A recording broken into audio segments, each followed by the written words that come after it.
Questão número 1.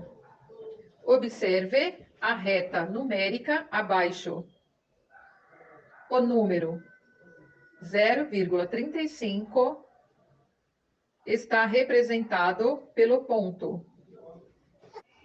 Notem que esta reta inicia em 0 e vai até 3,8 e está dividida em partes iguais, formando uma sequência crescente que vai de 0,2 em 0,2. E temos também 4 pontos, os pontos A, B, C e D. E precisamos saber qual desses pontos representa o número 0,35. Para sabermos, é necessário igualar as casas decimais, ou seja, após a vírgula, temos que ter a mesma quantidade de algarismos. Podemos, assim, acrescentar 0 aos números que aparecem na reta numérica. Então, teremos, ao invés de 0,2, teremos 0,20. 0,4, teremos 0,40. E assim por diante. E aí, então, é só encaixar o número 0,35. Questão número 2. Supondo que a unidade da reta numérica foi dividida em 100 partes iguais, o ponto P foi colocado no 17º ponto, após o zero. A qual número decimal equivale o ponto P?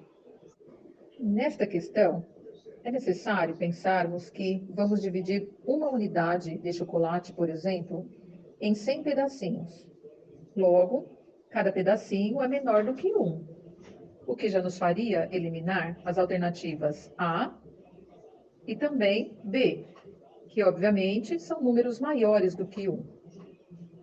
Após isso, vamos então fazer a divisão euclidiana, ou a divisão na chave, como vocês conhecem, de 1 por 100, o que resulta em um número decimal, em 0,01, ou 1 centésimo. Ou seja, cada pedacinho representa 1 centésimo, que ao ser multiplicado por 17, é o ponto P, resulta em 0,17, ou 17 centésimos. Questão número 3. Segundo o IBGE, Instituto Brasileiro de Geografia e Estatística, a população do Brasil, em 1º de julho de 2019, atingiu a marca de 210.147.125 habitantes. O algarismo 4 no número 210.147.125 tem o valor relativo de... Podemos identificar o valor relativo do algarismo 4 apenas com a leitura, mas podemos também separar este número em 3 algarismos, de 3 em 3 algarismos, onde obteremos as classes. Cada classe é composta por ordens, unidades, dezenas e centenas. Questão número 4. Em qual dos números a seguir o algarismo 2 tem o valor relativo de 200? Fazendo a leitura dos números dados em cada alternativa, já é possível descobrir qual o valor relativo do algarismo 2. Alternativa A: 1.320.471. Alternativa B: 3.213.075. Alternativa C: 5.439.284. Alternativa D: 6.782.816. Questão número 5. O material dourado é um recurso usado para representação de números. Suponha que cada quadradinho do material dourado tenha o valor de 0,01 unidade, ou 1/100. Então, o número que está representado na figura será... Nesta questão, precisamos contar a quantidade total de quadradinhos. Notem que o quadrado grande temos 10 barras com 10 unidades cada, o que nos dá um total de 100 quadradinhos, mais 3 barras contendo 10 unidades cada, o que totaliza 30 quadradinhos, mais 5 unidades. Feito isso, sabendo que cada quadradinho vale 0,01, basta então multiplicarmos 0,01 pela quantidade total de quadradinhos, 0,01 vezes 135, o que nos dá um resultado de 1,35, ou 1,35. Questão número 6. A decomposição do número 2,45 pode ser representado por... Decompor quer dizer separar. Separar a parte inteira e a parte decimal.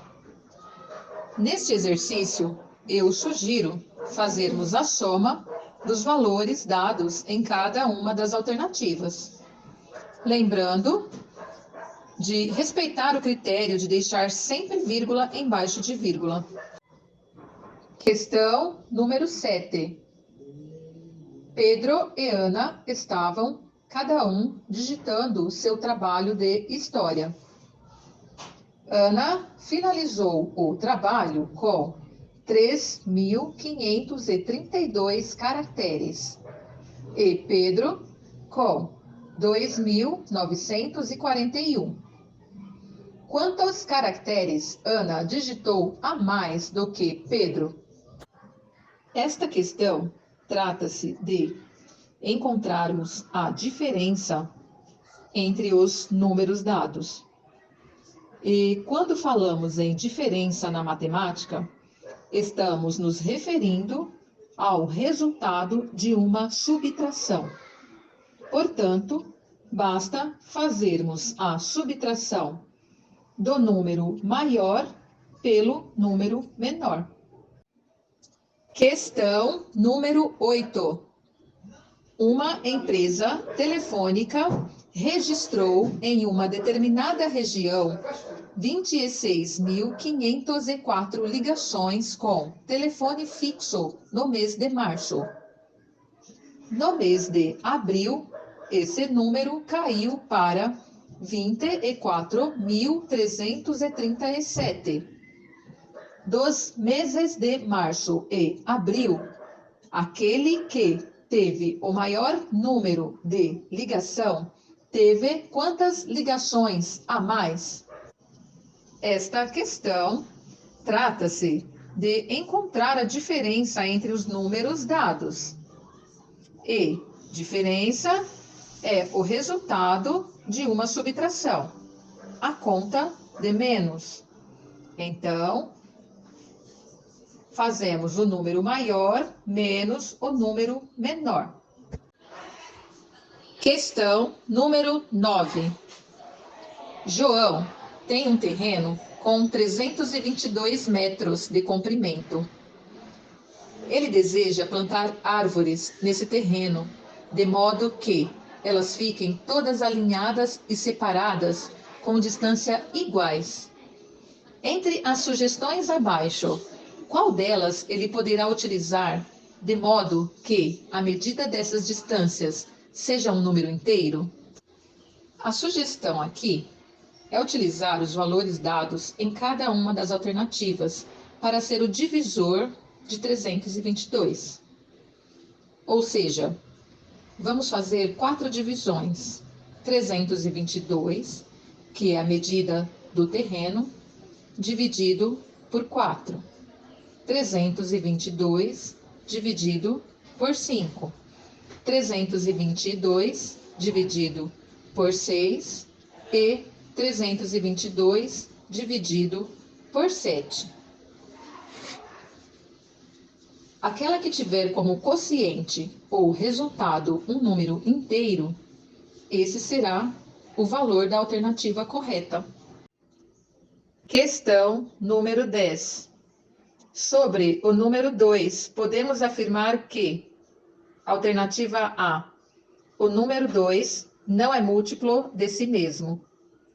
Alternativa B, o número 2 é múltiplo do número 0. Alternativa C, o número 2 é o menor número primo. Alternativa D, o número 2 não é primo, pois é um número par. Para identificar a afirmativa correta, é necessário saber o que é número múltiplo, número primo e número par. Número múltiplo. Dizer que um número é múltiplo de outro é o mesmo que dizer que o segundo é divisor do primeiro. Número primo. São números que têm apenas dois divisores naturais, ou seja, só é possível dividir por um e por ele próprio. Número par são números divisíveis por 2, ou seja, ao dividir por 2, temos 0 como resto. Questão número 11.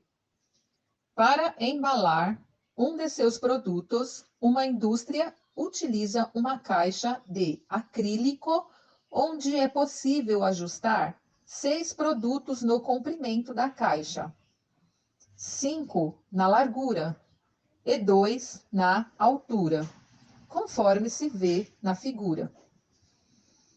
Dessa forma, qual a capacidade de armazenamento de produtos nessa caixa? Capacidade de armazenamento é o volume. Volume é a quantidade de certo produto que cabe em determinado recipiente.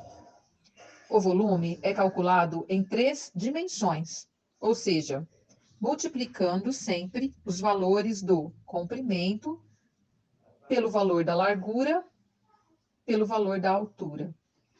Neste caso, teremos então 6 vezes 5 vezes 2.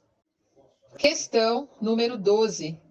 Considerando que a balança está em equilíbrio, observe a pesagem do produto abaixo em uma balança de 2 pratos.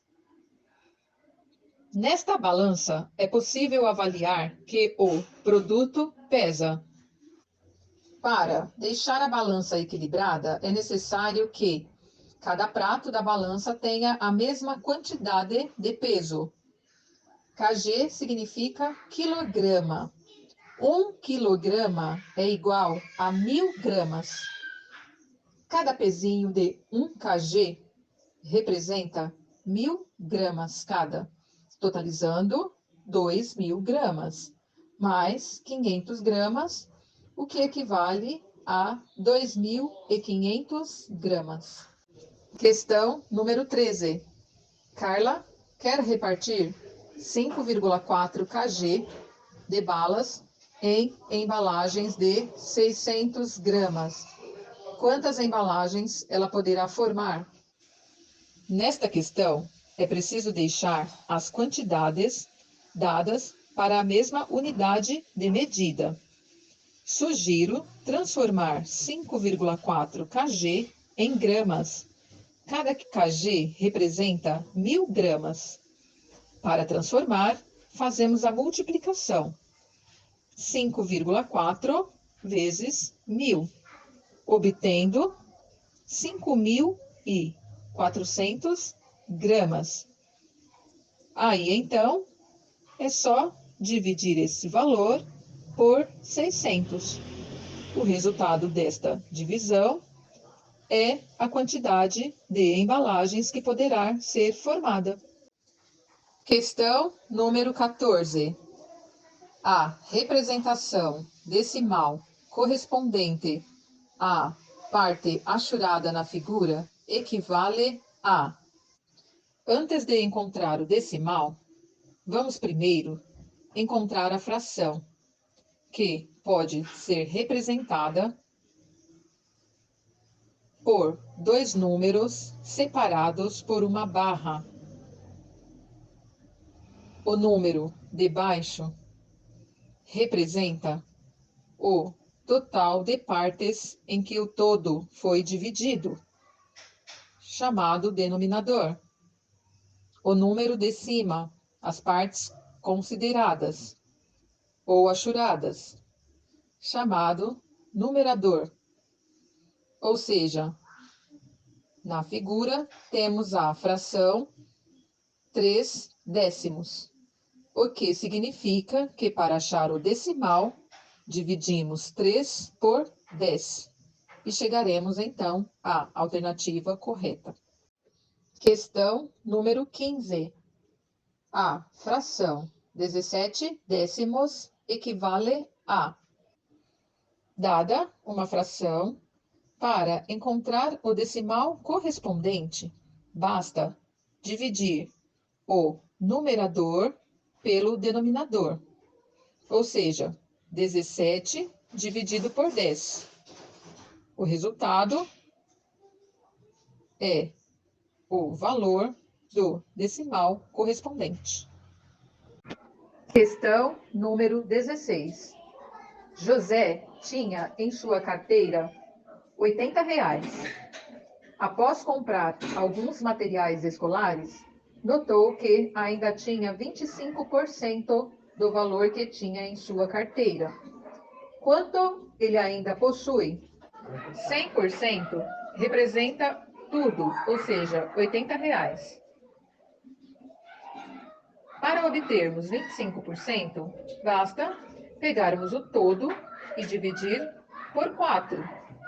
Cada uma dessas partes será um percentual de 25% com um valor absoluto de R$ 20.